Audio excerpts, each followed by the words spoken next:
찬바람 쌩하게 부는 새해가 밝아왔네요. 다들 잘 보내고 계시나요? 저는 요즘 아이를 키우며 정신없이 살고 있는 40대 여자입니다. 몇 년 전 제 인생에 다시 없을 큰 사건을 겪고 난 뒤 일부러 더 바쁘게 살기 위해 노력하는 중입니다. 남들에게 우습게 보이지 않기 위해서 제 일에 더 열정을 쏟아붓고 있어요. 저에게 어떤 사건이 있었는지 궁금하시죠? 남들이 들으면 속이 시원할 이야기이지만 저에게는 상처였던 이야기인지라 이렇게 익명의 힘을 빌려봅니다. 그럼 지금부터 제 이야기를 한번 시작해 보도록 하겠습니다. 제 남편은 남동생이 하나 있습니다. 도련님이 어릴 적에 어머니께서 사고를 당해 돌아가시고 시부 혼자 남편과 도련님을 키워내셨다고 했어요. 그러다 보니 엄마의 손길이 필요한 시점에 남편이 나서서 도련님을 돌보면서 지냈다고 했습니다. 하지만 나이 차가 아무리 많이 나는 동생이라고 해도 남편도 어린애인데 얼마나 엄마처럼 잘 돌볼 수 있었을까요? 남자 셋이서 살다 보니 가사도 엉망진창이고 세심하게 챙겨줄 사람이 없다 보니 도련님이 학창 시절에 많이 엇나가고 그랬었다네요.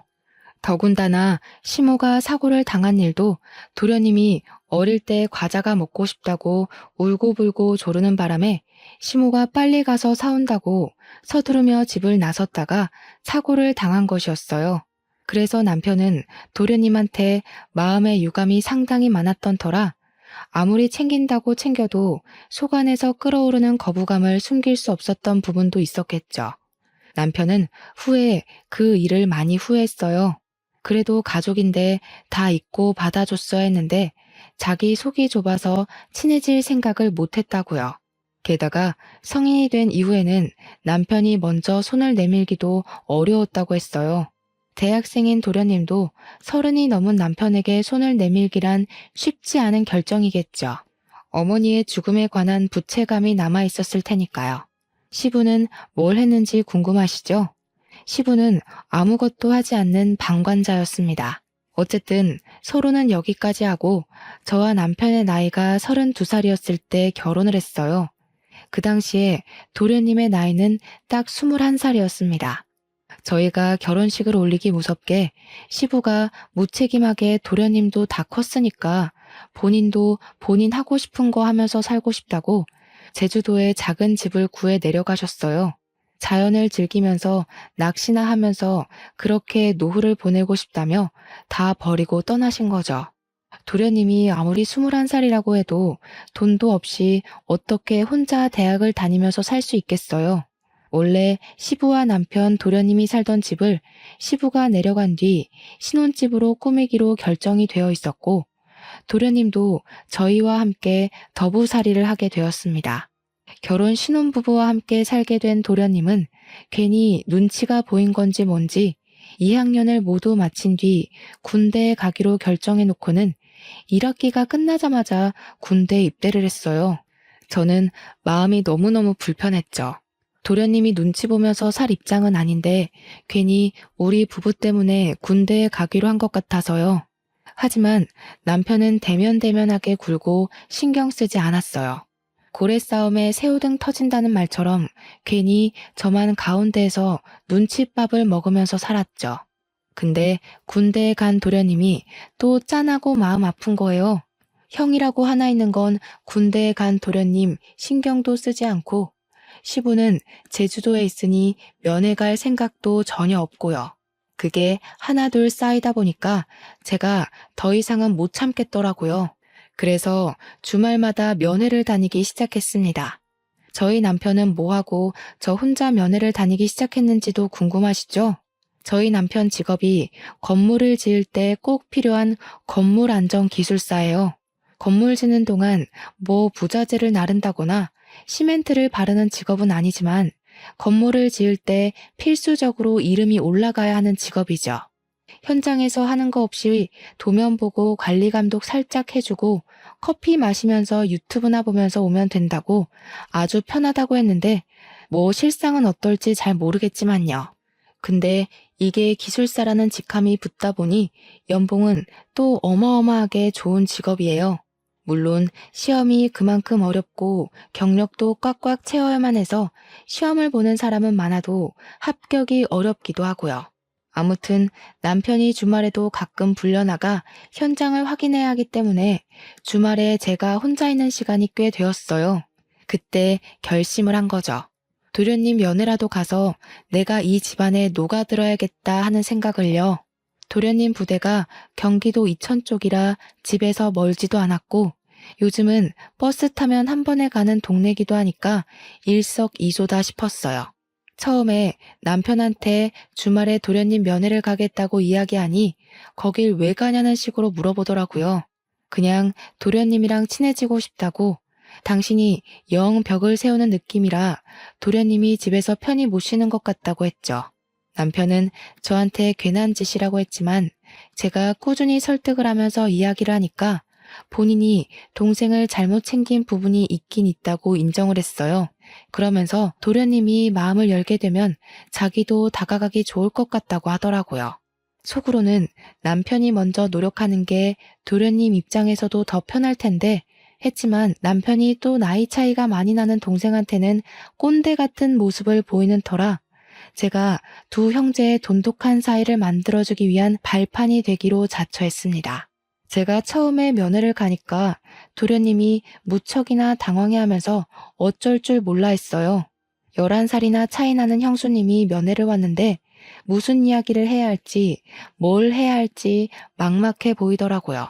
저도 면회라는 걸 너무 오랜만에 가봐서 먹을 걸 막 바리바리 싸들고 왔는데 요즘은 그 앞에서 다 사먹고 한다더라고요.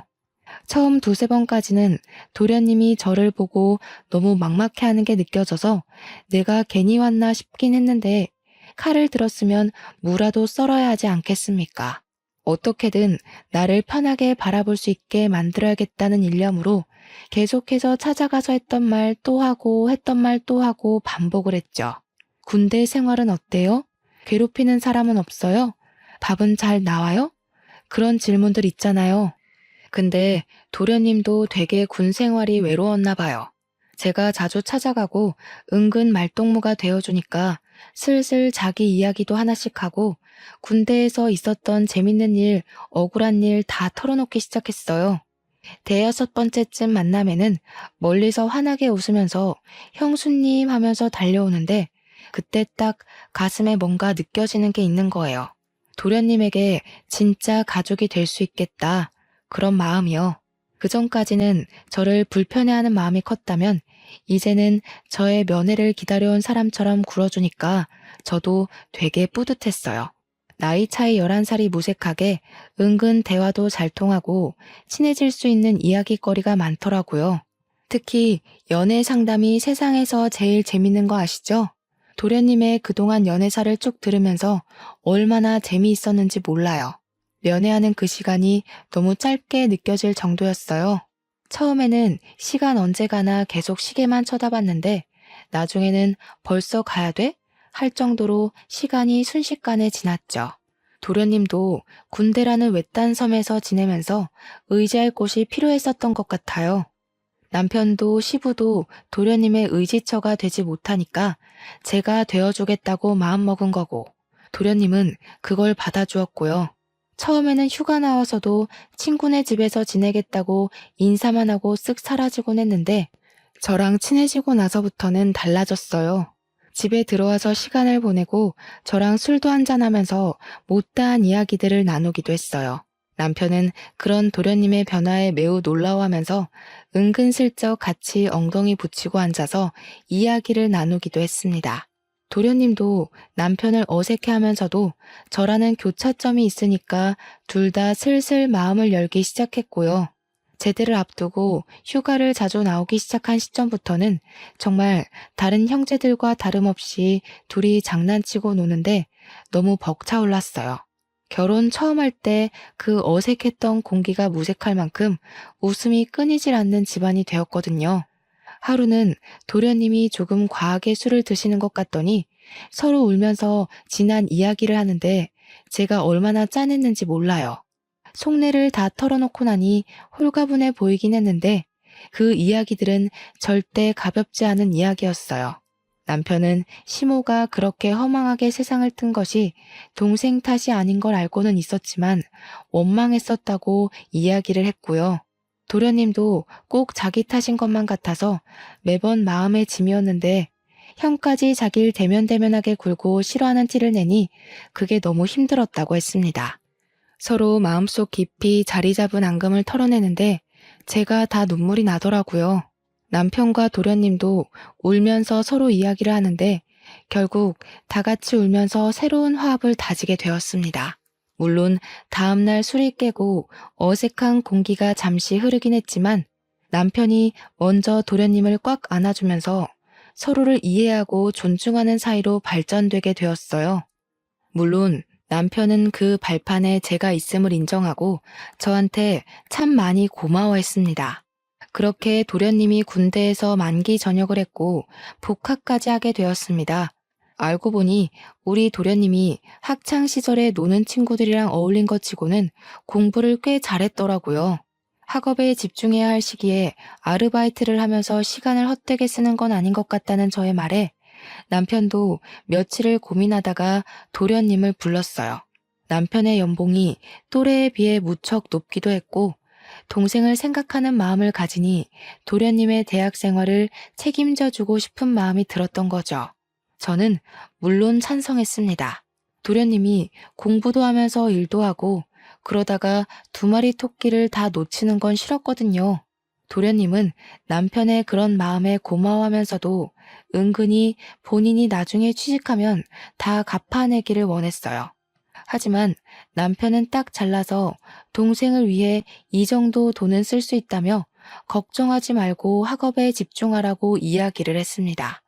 저도 웹디자이너로 일을 하고 있었기에 상대적으로 여유가 있었어요. 물론 어느 회사에 취직해서 고정적인 월급을 받으며 일하는 게 아니라 프리랜서로 일하면서 건당 얼마씩 가격을 책정받아 재택근무를 하는 처지라 매달 고정적인 수입이 있다기보단 들쑥날쑥한 처지긴 했어도 그래도 중소기업에 다니는 웹 디자이너들 가까이 돈을 벌었거든요. 집에서 도련님을 챙기면서 금전적으로 도움도 줄 수 있으니 가족들 사이는 점점 끈끈해졌죠. 그러다가 제가 드디어 임신을 하게 되었습니다. 제 임신 소식을 남편이 제일 먼저 알긴 했지만 남편보다 도련님이 훨씬 더 좋아하셨던 것 같아요. 눈물을 글썽거리면서 드디어 조카가 생긴다고 조카를 위해서 뭐든 다 해줄 수 있다며 저를 얼싸안고 기뻐했죠. 그 모습을 보던 남편이 누가 남편인지 헷갈린다며 헛웃음을 칠 정도였습니다. 저는 남편과 도련님의 극진한 대접을 받으면서 임신 기간을 보낼 수 있었습니다. 제가 남편이 살던 집에서 신혼집을 꾸미게 되면서 딱 한 가지 그동안 마음에 걸렸던 게 있었어요. 그게 바로 방의 크기였습니다. 시부가 쓰던 안방을 리모델링하면서 저희 부부가 쓰게 되었고 두 번째로 큰 방이 남편 방이었는데 그걸 남편이 서재로 이용하고 있었거든요. 도련님은 제일 작은 방을 사용하고 있었는데 그 방 크기가 좀 창고처럼 작은 크기였었어요. 아무래도 남자고 공부도 하는 학생인데 방 크기가 너무 작아서 고민이었거든요. 그동안은 군대에서 생활하느라 집에 붙어 있을 시간이 별로 없어서 괜찮겠거니 했지만 이제 복학도 했고 집에서 보내는 시간이 많은데 방이 너무 작더라고요. 남편은 서재로 쓰던 본인의 방을 정리하고 아기 방으로 꾸미자고 했어요. 저는 남편에게 도련님이 졸업하고 취업 준비까지 하려면 제일 작은 방에서 생활하는 게 너무 불편할 것 같다고 운을 뗐습니다. 어차피 아기가 클 때까지는 안방에서 같이 자고 생활할 테니까 이참에 도련님 방을 바꿔주는 게 어떻겠냐고 했어요. 남편도 그 생각은 차마 못했었다며 저에게 바꿔주는 게 좋을 것 같다고 했고 허락이 떨어지자마자 도련님에게 방을 바꾸자고 했습니다. 그동안 티를 안 냈던 건지 큰 방으로 옮겨준다고 하니까 엄청 좋아하더라고요. 도련님 취미가 피규어를 모으고 도색하는 거였는데 드디어 장식장을 넣을 공간이 생겼다면서 좋아했어요. 아주 소소한 부분인데 기뻐해주니까 저와 남편도 덩달아 기분이 좋아지더군요. 그럴 때 보면 정말 어리구나 하는 게 느껴지던 우리 도련님이 글쎄 제가 임신했다고 조카 선물도 챙겨주고 싶다고 몰래 과외 알바를 한 거예요.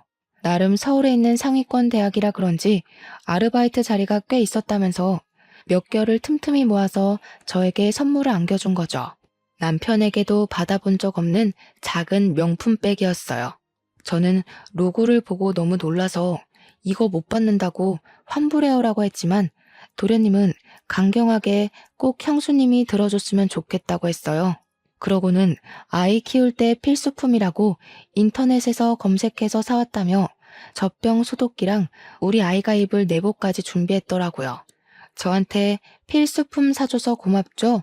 하면서 해실거리면서 웃는데 어디서 이런 복덩어리 도련님을 만난 건지 너무 고마웠습니다. 우리 남편도 차마 생각하지 못했던 부분이라면서 깜짝 놀라서 도련님한테 엄지척 해주더라고요.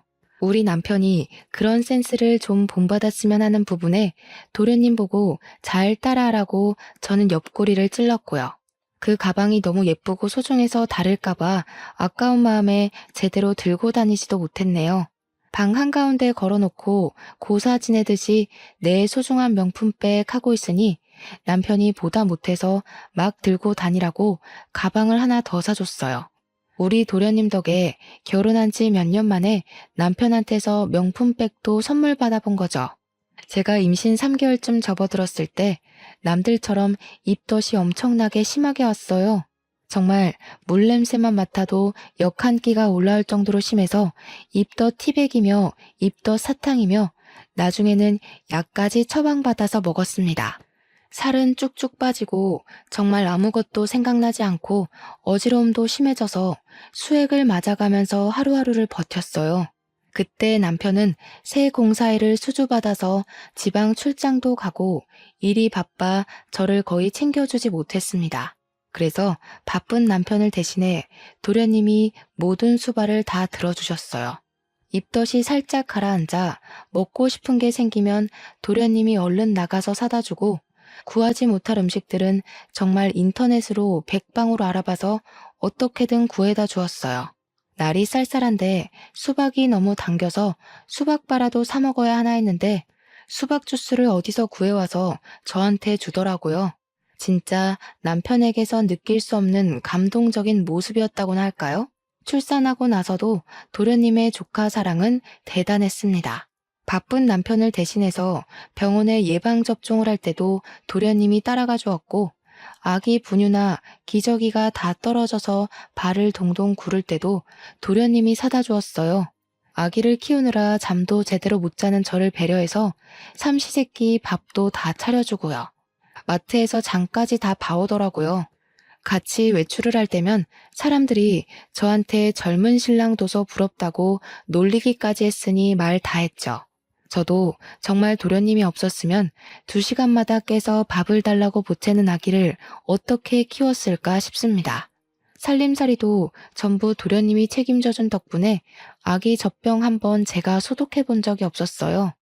다행히 도련님의 기말고사가 끝나고 종강을 한 시점이라 24시간 붙어서 조카를 같이 봐주는데 너무 고마웠습니다. 그 나이대 남자가 육아에 대해 뭘 알겠어요. 혹여라도 조카한테 피해가 가면 안 된다고 제 육아 서적까지 빌려다가 보면서 공부를 하는데 진짜 도련님이 누구랑 결혼할지 너무 부러웠습니다.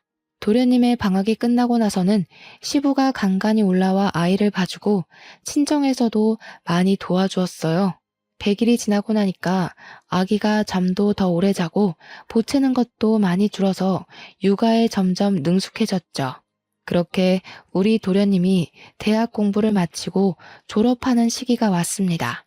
졸업식 날은 함께 보내야 되지 않겠냐며 시부가 서울에 올라오셨는데 얼굴이 많이 상하셨더라고요. 제주도 가서 자연과 함께 자유로운 생활을 즐긴다고 하셔놓고 왜 이렇게 얼굴이 상하셨냐고 물었더니 그저 씁쓸하게 웃으셨습니다. 저는 오랜만에 본 시부를 대접하고자 산의 진미 제주도에서 많이 드셨겠지만 서울산도 드셔보라며 진수성찬을 준비했어요. 도련님이고 남편이고 아이 키우느라 바쁜데 별걸 다 한다고 은근 타박하는 말을 하면서도 차려진 음식을 정신없이 먹더라고요. 근데 정작 우리 시부가 음식을 제대로 드시지 못하시는 겁니다. 그래서 왜 이렇게 못 드시냐고 속상하다고 했죠. 그제야 시부가 할 말이 있다면서 사실 몸이 좀 안 좋다고 이야기를 하시는데 너무나도 충격적이었어요. 남편도 도련님도 입을 떡 벌린 채 시부가 하는 이야기만 듣고 있었습니다. 살아갈 날이 얼마 안 남은 것 같다면서 그래도 손주는 보고 갈 수 있으니 얼마나 다행이냐고 웃으시는데 눈물이 왈칵 쏟아질 것 같았어요. 제 손을 꼭 잡으시면서 며느리 덕분에 아들들이 사이좋게 지내는 모습 마지막으로 눈에 담고 갈 수 있다며 그동안 마누라 잃은 슬픔에 아들들도 제대로 챙기지 못했다고 저한테 고생했다고 하시는데 눈물바다가 되더라고요. 너무 행복하게 살고 있었는데 갑자기 병으로 아프시다고 하니 가족들이 무슨 이야기를 할 수 있겠습니까? 서울에 올라오신 이유도 물론 도련님의 졸업식을 보기 위해서였지만 요양병원에 들어가시려고 오신 거였습니다. 시부는 위암 말기라고 했어요. 위암은 생존율이 높은 병이지만 이미 손 쓸 수 없는 시기에 접어들었다며 암 환자들이 모여있는 요양병원에 대기를 해두셨대요. 자리가 났다는 말에 제주도 생활을 빠르게 정리하고 올라오신 거더라고요. 시부는 일주일 뒤 요양병원에 입원을 하셨고 서울 근교에 교통편도 잘 되어 있는 곳이라 저는 간간히 시부의 간병을 하러 요양병원으로 향했습니다. 애 키우는 것도 벅찼지만 시부에게 아이를 더 많이 보여드리고 화목한 가정을 보여드리고 싶었어요. 남편도 도련님도 저에게 늘 고마워하는 마음을 지니고 있었습니다. 아기 업고 다니면서 시부 병간호를 하고 하지만 제 마음과 달리 시부는 오래 견디지 못하셨고 6개월을 넘기지 못하시고 돌아가셨습니다. 우리 아기 나이가 고작 3살밖에 되지 않았을 때였어요. 시부 재산이 많진 않았지만 은근히 알짜배기셨더라고요. 남편하고 도련님이 뚝 잘라서 반씩 나눠가지고 제주도에 작은 땅이 하나 있다고 해서 그 땅을 정리할 겸 다 같이 제주도 여행을 떠났습니다. 그런데 그 땅에 빽빽하게 나무가 심어져 있더라고요. 이 나무를 어떻게 처리하지 하고 있었는데 알고 보니 그 나무가 조경에 많이 쓰이는 나무고 부르는 게 값인 나무였어요. 땅값보다 몇 배나 더 비싼 나무였던 거죠. 빽빽하게 심어진 나무를 팔고 나니까 억 단위 돈이 생기더라고요. 그 돈이 통장에 찍힌 걸 보고 남편이랑 도련님이랑 저랑 셋이 얼마나 얼떨떨했는지 몰라요. 도련님은 2년이 조금 안 되는 시간 동안 취업 준비를 해서 대기업에 당당하게 입사를 했어요. 원래도 공부를 잘하고 또 나름 좋은 대학을 나왔으니까 대기업에 입사하는 게 당연하다고 생각은 했지만 도련님의 노력 없이는 힘든 일이었죠. 그런데 제가 모르던 사실이 있었던 거죠. 도련님이 직장 내에서 나름 인기도 좋고 서글서글하니 굳은 일도 잘하는 타입이었는데 그걸 시기 질투하던 무리가 있었던 겁니다. 하필 그 무리가 프로젝트에서 좋은 성과를 따냈고 도련님을 슬슬 무시하기 시작하면서 직장 내 괴롭힘이 시작된 거예요. 도련님이 어느 날부터 살도 너무 빠지고 원형 탈모가 생길 정도로 괴로워하더라고요. 남편은 그런 도련님에게 어딜 가든 너를 좋아하는 사람만 존재할 수 없다고 버텨내라고 했지만 저는 그런 도련님을 차마 지켜만 보기 너무 힘들었어요. 도련님에게 버티는 게 능사는 아니다. 버티면서까지 대기업이 꼭 좋은 모습만 있는 건 아니지 않냐고 은근슬쩍 자격증 이야기를 꺼냈습니다. 남편처럼 기사 자격증을 따서 일을 하다가 기술사 자격증까지 노려보는 건 어떻겠냐고요. 기술사를 따려면 아무래도 기사 경력이 인정되어야 하기 때문에 시간이 걸릴 순 있지만 결과적으로는 괜찮은 직업 아니냐고 했죠. 아직 도련님 나이가 젊기도 했고 충분히 가능할 거라고 생각했어요. 도련님은 정말 제 말에 용기를 얻은 건지 힘들게 입사한 대기업에 사표를 내고 공부에 몰두하기 시작했습니다. 첫 시험에서 기사 자격증을 따냈고 일을 시작했는데 같은 길을 걷겠다는 동생이 내심 뿌듯했는지 남편이 여러 방면으로 잘 이끌어 주었어요. 남편이 수주받은 건물 현장에 일손이 부족했는지 도련님에게 이야기를 하더라고요. 현장 사람들에게도 추천을 해서 도련님은 남편과 같이 일을 하게 되었습니다. 조건도 괜찮고 월급도 괜찮고 남편이 관리직으로 있는 회사나 다름없어서 그런지 도련님에게 다들 친절하게 군다고 했어요. 도련님도 남편이랑 같이 일을 하기 시작한 뒤로 출퇴근도 같이 하고 점심도 같이 먹고 꽤 즐거워 보였거든요. 그런데 한두 달 지나고 나서부터는 도련님이 또 점점 말수가 줄어들고 저한테도 대면대면하게 구는 겁니다. 늘 살갑게 저에게 말을 걸어주던 도련님이 갑자기 찬바람 쌩하니 부니까 저도 좀 이상했어요. 혹시 직장 내 괴롭힘이 옮긴 회사에서도 있는 건가 싶기도 했고, 남편이 관리직이니까 저한테 말을 못해서 저러나 자꾸 눈치를 보게 되더라고요. 저를 피한다는 느낌이 딱 들었는데 곰곰이 생각해보니까 또 이상한 거예요. 직장 내 괴롭힘이 이유라면 굳이 저를 피할 이유가 있을까요? 그렇게 살얼음판 같은 몇 주가 지나고 도련님이 대뜸 분가를 하겠다고 선언을 했어요. 제가 왜 그러냐, 지금도 잘 살고 있지 않냐, 우리 딸이 서운해할 거고 나도 서운할 것 같다고 달랬어요. 근데 도련님이 딱 잘라서 자기도 벌써 30살인데 자리도 잡았고 혼자 살고 싶다고 하는 겁니다. 우리 딸이 몇 년 더 지나서 초등학생이 되면 다 큰 삼촌이랑 같이 사는 것도 불편할 것 같다고 하고, 딸은 아직 어리니까 삼촌이랑 못 노는 거냐고 울고불고 하는데, 도련님 입장을 생각해보면 우리 딸이랑 놀아주느라 주말에도 못 쉬고 하니까 도련님 생각을 하면 자취하는 게 낫겠다 싶더라고요. 집 근처에서 자취할 거죠? 하고 물어보니까 이번에 대구에 있는 회사에 좋은 조건으로 취직을 하게 되었다면서 대구로 간다는 겁니다. 거기 가면 아는 사람도 없고 기술사 공부나 차근차근 해서 시험 준비도 하고 싶다고. 대구가 너무 멀다 싶었지만 KTX 타면 또 2시간 거리니까 알겠다고 할 수밖에 없었어요.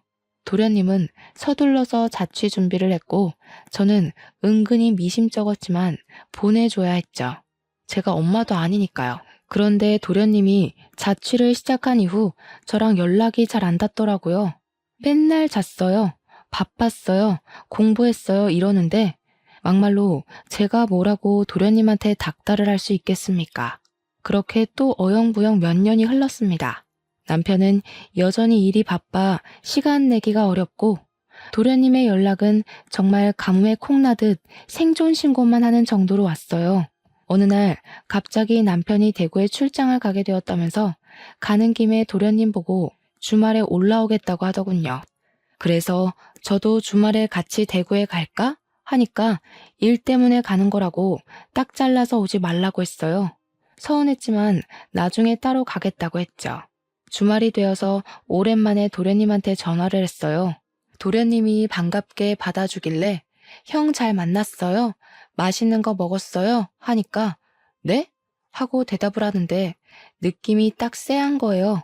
우리 남편이 대구에 간 사실조차 모르는 그런 느낌이 났다고 할까요? 그래서 도련님, 우리 남편 안 만났어요? 도련님 본다고 대구 갔는데? 하니까 도련님이 무척 당황했어요. 아, 이러면서 대답을 못하는데 뒤통수 팍 맞은 느낌이 나더라고요. 도련님 뭐 알고 있는 거 있냐? 나한테 다 말해달라 하니까 자기는 아무것도 모른대요.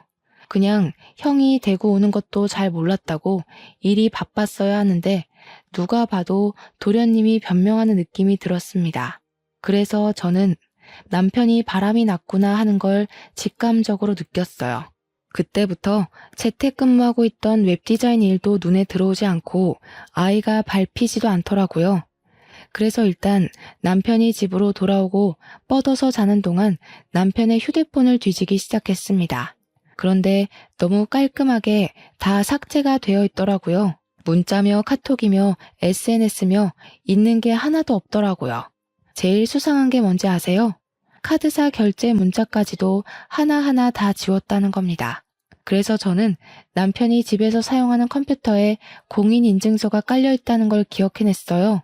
남편이 쓰는 아이디랑 비밀번호가 모두 통일되어 있었거든요. 그래서 카드사 홈페이지에 접속을 해서 명세서를 확인하기 시작했습니다. 정말 무슨 정신으로 그걸 일일이 프린트했는지 모르겠네요. 대구에 출장 간다고 한 날도 경기도에 있는 호텔에서 카드를 사용한 흔적이 발견되었고요.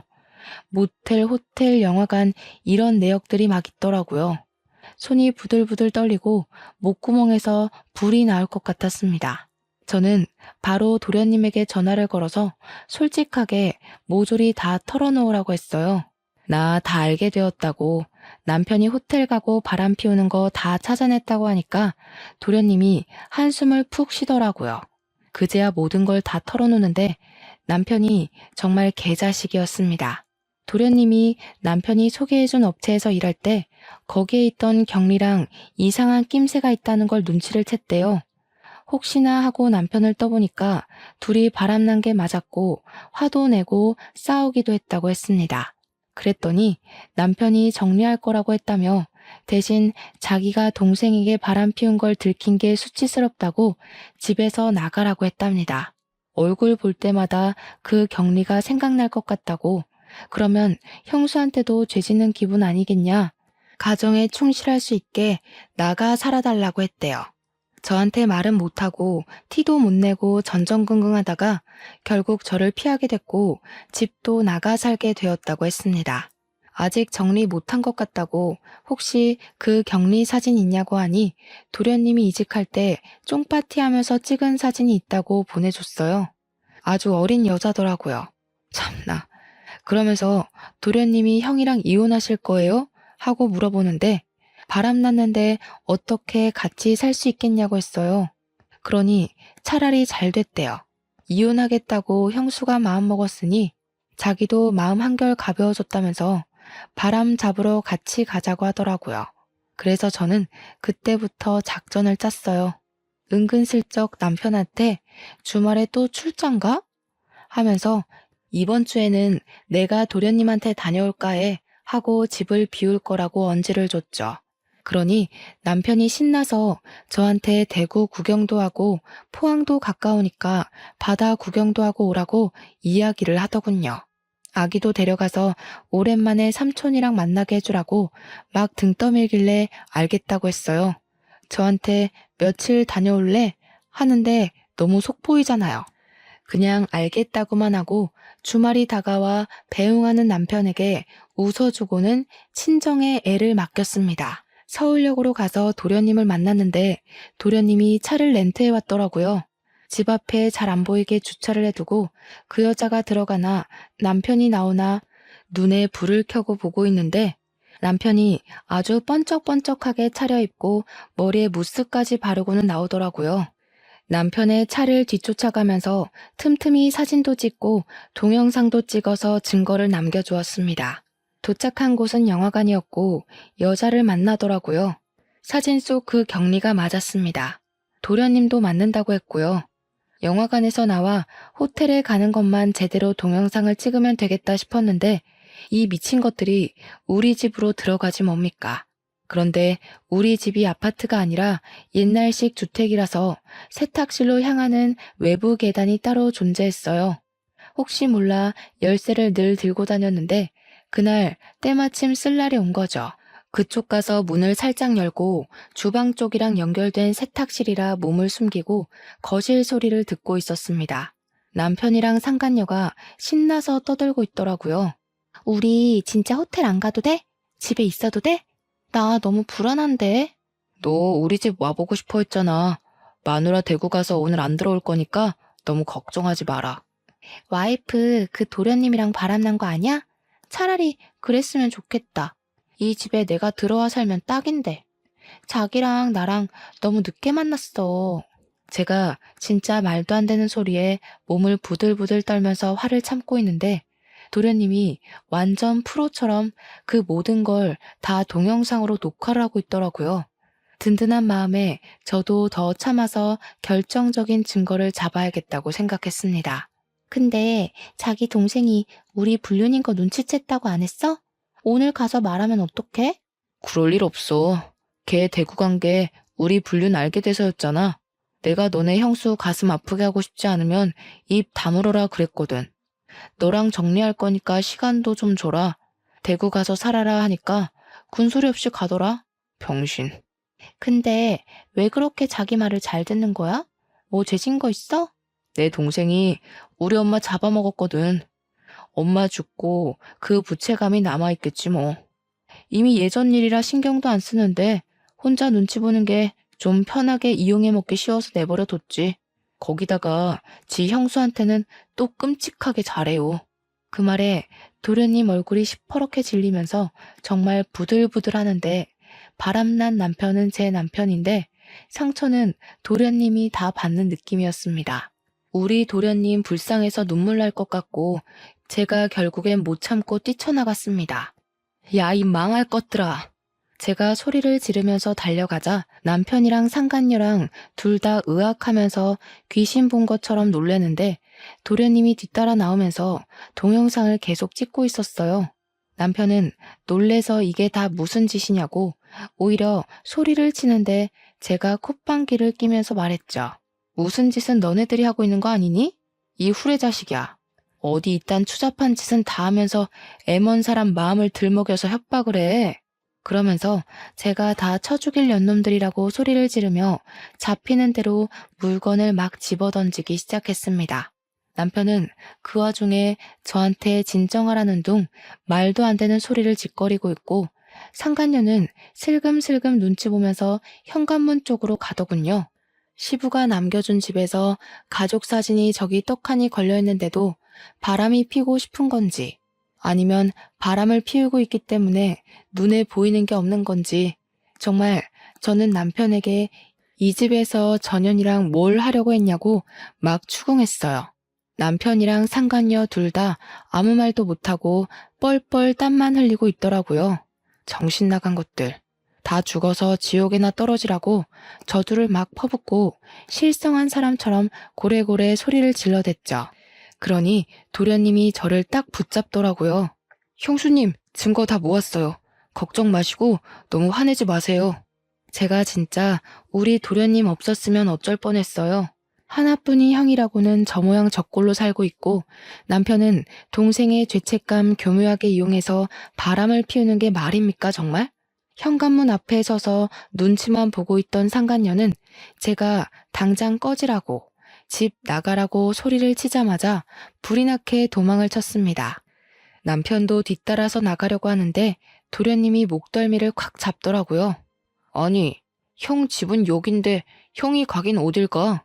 그러자 남편이 막 제 눈치를 보고 도련님 눈치를 보고 아무 말도 못하고 하는데 도련님이 카메라를 남편에게 쓱 들이밀었어요. 이때다 싶어서 제가 이혼 합의하자고 동생 남길 거니까 카메라에 대고 대답하라고 윽박을 질렀습니다. 위기를 어떻게든 모면하고자 한 남편은 제가 시키는 대로 따라했습니다. 양육비는 매달 200만 원씩 주겠습니다. 이 집 팔아서 반반 나누겠습니다. 팔지 않을 시 시세의 반을 주겠습니다. 상간녀랑 정리하기 전까지는 이혼을 해도 면접 교섭권 자격이 없다는 걸 인지하겠습니다. 남편에겐 매우 불리한 내용이긴 하지만 사회적 지위라는 게 있는 남편은 제 말을 고지고대로 따라해 주었죠. 저는 다음날 도련님과 함께 이혼 전문 변호사를 찾아갔습니다.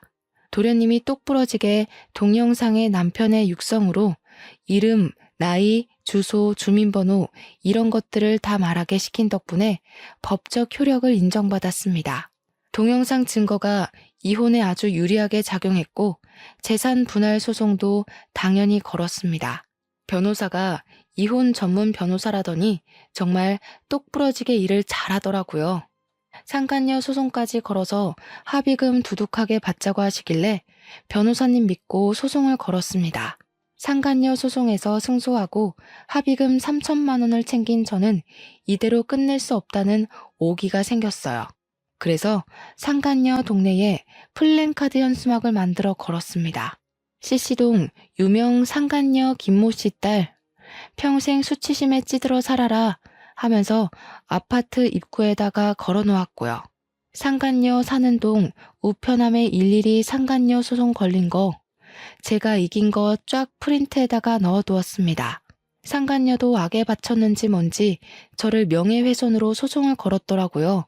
그래서 저는 모든 걸 인정하고 반성한다는 거짓말로 벌금형으로 마무리했습니다. 벌금 100만 원에 속에 사이다 콸콸 쏟아부었으면 남는 장사 아닌가요? 남편과 이혼 소송은 집 반값을 통장으로 받고 위자료도 나무 팔았던 돈을 가지는 걸로 끝냈습니다. 남편이 그 돈 한 푼도 안 쓰고 내버려뒀더라고요. 시부가 주는 돈이다 생각하고 제가 챙기게 된 거죠. 양육비는 아쉽게도 200만 원까지는 받을 수 없었지만 120만 원에 합의를 하게 되었습니다. 당연하게도 남편과 도련님은 절연을 하게 되었어요. 남편이 추후에 어떻게 저를 도와 그런 발칙한 짓을 할 수 있냐며 도련님한테 욕을 엄청나게 했대요. 찾아와서 때리는 신용도 하고 눈에 띄면 뭐 발목을 분질러 버리겠다는 둥 저열한 협박은 다 했더라고요. 물론 도련님은 그 모든 통화 녹음본을 들고 경찰을 찾아가 접근 금지 신청도 냈고요. 결국 대구 생활도 청산하고 우리 친정집 근처로 이사를 오게 되었습니다. 저와 남편과 살던 집에서 모든 짐을 정리하고 친정에 들어와 살게 되었거든요. 이혼하고 돌아간 게 너무나도 면목 없고 죄송스럽지만 육아를 도와줄 수 있는 손길이 필요하긴 해서 어쩔 수 없이 결정했습니다. 도련님은 친정 근처에 자리를 잡은 뒤 저에게 꾸준히 요청을 했어요. 저희 딸 공부하는 거 도련님이 지원해주고 싶다고 말이죠. 받은 유산도 있고 하니 살림살이 넉넉하다고 하는 겁니다. 본인 대학 등록금부터 취업 활동할 때까지 용돈도 주고 일일이 챙겨준 게 다 형수가 한 거 아니냐면서 은혜 갚고 싶다고 말하길래 그러지 말고 앞으로는 비밀 없이 힘든 거 있으면 다 말해달라고 했어요. 가끔 조카 용돈도 주고 저 맛있는 것도 사주고 그래주면 고맙겠다고. 애 양육은 제가 해야 하는 게 맞고 전 남편이 해야 하는 거라고 이야기했죠. 전 남편과 절연까지 한 마당에 의지할 곳은 저뿐이라며 앞으로도 잘 지내자고 너스레를 떨었습니다. 정말 가족처럼 아직까지도 잘 지내고 있는 중이고요. 전 남편은 결국 상간녀 소송 걸려서 집안 망신 시킨 거부터 시작해서 돈 물어주고 양육비 매달 줘야 하는 거 등등 상간녀랑 피 터지게 싸우고 헤어졌다고 하더라고요. 세기의 사랑인 척하더니 얼마 못 가 파국을 맞았다는 소식에 얼마나 고소했는지 모릅니다. 우리 친정에서도 도련님을 아들처럼 생각해 주시기로 했어요. 이제는 누나 동생 하는 사이로 지내며 지난주에도 집에서 밥 먹고 갔네요. 좋은 여자 만나서 장가갈 때까지 제가 옆에서 가족처럼 의지처가 되어주려고 합니다. 도련님 덕분에 저도 앞뒤가 다른 인간이랑 이혼하고 새 출발할 수 있게 되어 너무나도 기쁩니다. 앞으로도 의좋은 사이로 잘 지내보겠습니다. 사연 들어주신 여러분 감사합니다.